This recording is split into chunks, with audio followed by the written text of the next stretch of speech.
Chapter 1. Ed and Rebecca, a Love Story.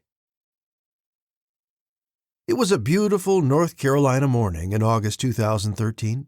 Rebecca and I, Ed, were sipping our coffee on the back porch, part of our morning ritual. Without warning, the awful moment I had long dreaded finally arrived. Rebecca looked at me and said, "I have no idea who you are." Her blank stare confirmed that she really meant it. "But, sweetie, I am your husband, Ed. You are my wife. We've been married for 33 years. This clue, more like a plea, didn't help. The pain of the moment drove me from the porch into the house. Tears streaming down my face, I stood before our family portrait taken only months before at Thanksgiving. I looked into the faces of our daughter, Erin, her husband, Darian, their 2-year-old son, Paul, and our other daughters, Leah and Carrie. Sweet Rebecca and me. I was overcome with the need to talk to one of the girls. I reached Leah first. When she answered, there were no words, just sobs, deep sobs that started in my feet and shook my body as they reached for my heart, landing in my eyes, which streamed like a leaky faucet. Mama has forgotten us. We're gone. Many times I've reflected back on that terrible morning, asking myself the same unanswerable question.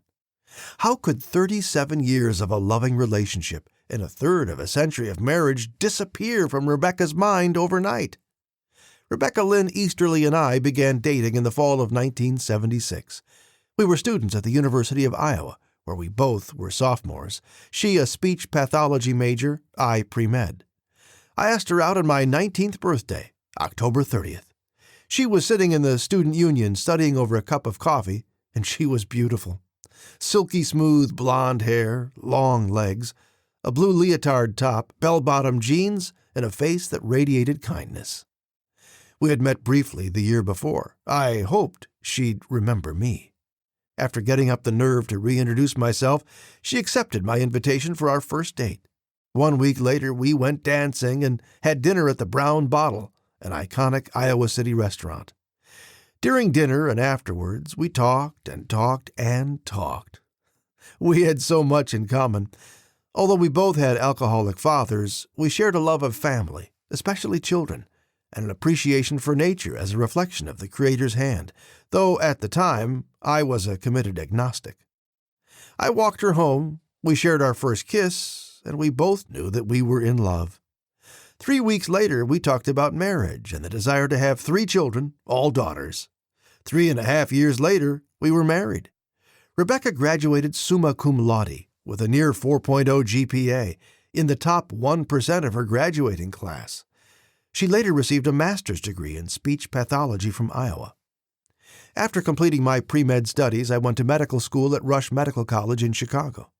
In May 1983, we headed north to the Mayo Clinic in Rochester, Minnesota, 3-week-old Erin in tow.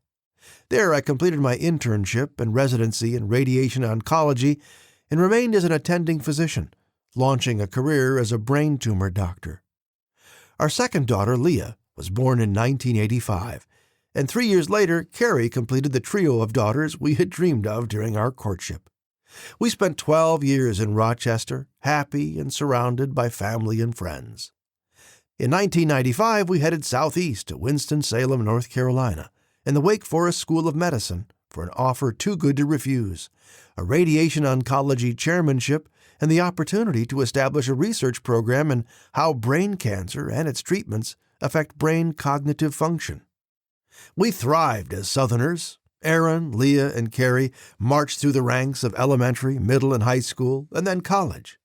Throughout those years, Rebecca was supermom, navigating with her day planner notebook, kindness, and grace. She organized, fed, and nurtured our family while I was busy seeing patients, publishing journal articles, teaching, and getting research grants. In the spring of 2005, as our family was preparing with excitement for Erin and Darian's wedding, Erin noticed something odd.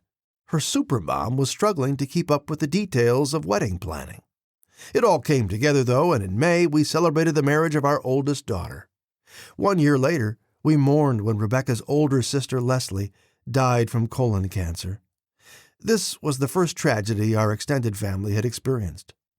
Rebecca was deeply saddened by Leslie's death, as she and Leslie had been kindred spirits. Throughout the summer, fall, and winter of 2006 and the spring of 2007, Rebecca was sad. She was distant, a bit disorganized and forgetful. I attributed it to grief and a gradually emptying nest, until one Saturday morning as we sat, me reading the newspaper, Rebecca the latest issue of U.S. News and World Report, Rebecca said, "I've read this article 3 times, and I can't remember a thing about what it says." At her age, 53, I knew this was not normal. One day the following week, my car was in the shop. Rebecca was going to pick me up from work at 5:30 p.m. and take me to the dealership to retrieve my car. Usually prompt, she hadn't arrived on time. At 6 o'clock, I called her, a bit miffed. "Are you going to pick me up?" She had no idea she was supposed to come and get me. "Okay, I'm on my way," she said. We lived only 10 minutes from the medical center, but she didn't arrive until 6:30. "What took so long?" I inquired. "Oh, I took a different way of getting here."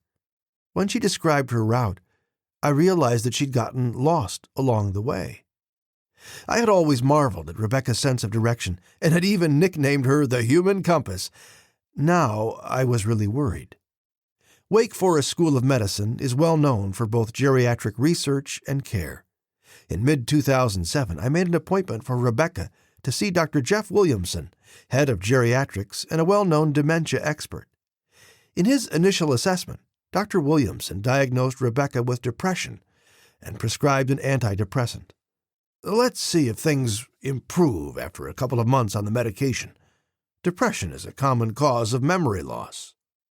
But I could tell he was worried that something more was going on. So was I.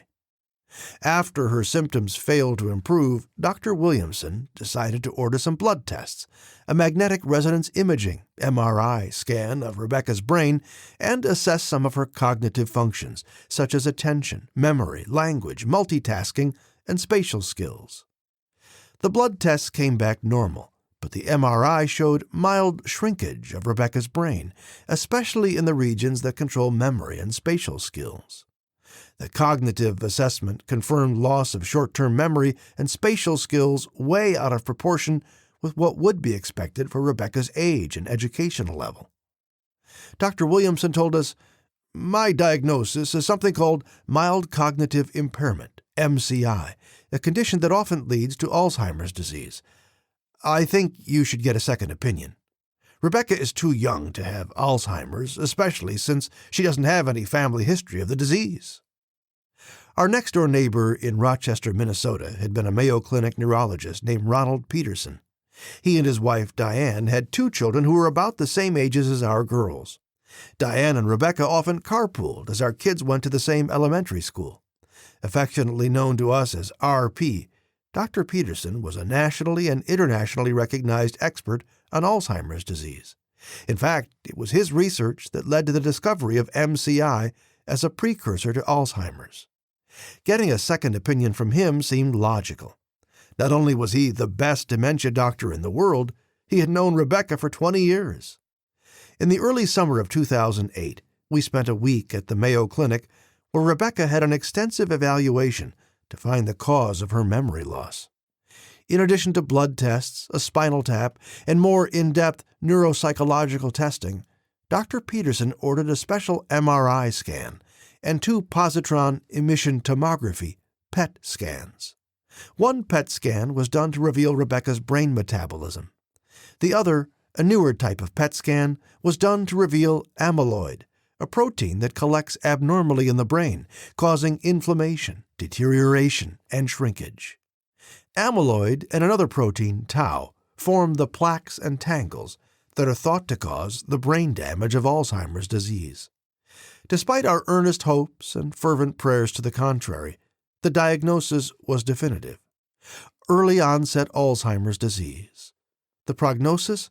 8 to 10 years life expectancy, progressive decline in all brain functions, the need for professional caregivers, and possibly nursing home placement. After receiving the news, Rebecca and I drove in silence to the Minneapolis airport to catch our return flight home. We wept as we drove, exchanging glances filled with sadness, fear, and uncertainty. At Pine Island, a small town north of Rochester, where Rebecca had worked as an elementary school speech teacher, I pulled over. We had to talk. Rebecca asked me, "What does this mean for us? For the girls?" She had already forgotten what Dr. Peterson said, so I told her again. We then embraced as we cried, speaking our love for one another in silence, reaffirming the vows we had made to each other 28 years earlier. Her voice full of sadness, Rebecca said, "I don't want to be a burden. I want Aaron, Leah, and Carrie to live their lives, pursue their dreams, and not let this get in the way. I will be okay. I know God loves me and will take care of me. Eternity in heaven is as real to me as life on this earth." This was the only time we would ever directly speak about her Alzheimer's. In the years that followed, Rebecca's dementia progressed relentlessly through the stages of Alzheimer's disease. By the spring of 2010, her driving skills had deteriorated to the point that she was no longer safe on the road in her bright red Volkswagen Beetle. Navigating from home, even to nearby destinations, had become too challenging. On one occasion, a wrong turn took her several towns south of Winston-Salem, about 25 miles from home. Scratches mysteriously appeared on the side of the car. She drove very slowly, stopping in the middle of the road when she was unsure of where to go. Finally, the keys had to be taken away. "I don't understand why I can't drive," she protested. "I've never gotten a ticket, nor have I been in an accident. It's unfair." Like so many people who have dementia, she didn't have insight into how the disease was slowly stealing her abilities, moving her toward disability. Shortly after Rebecca had to give up her car keys, she and I took a driving trip to the Pocono Mountains. We made a stop at the Crayola factory, which brought back warm memories of Rebecca and our daughters coloring around the kitchen table when they were younger. What we had hoped would be a fun adventure turned sour when Rebecca left her purse under a bench while we watched a demonstration of how crayons are made. Unfortunately, we didn't realize that the purse was missing until after the Crayola factory had closed. We spent the night nearby and went back in the morning, but the purse was nowhere to be found. We filed a police report and left. This incident upset Rebecca immensely. "I hate my brain," she said, teary-eyed as we drove away.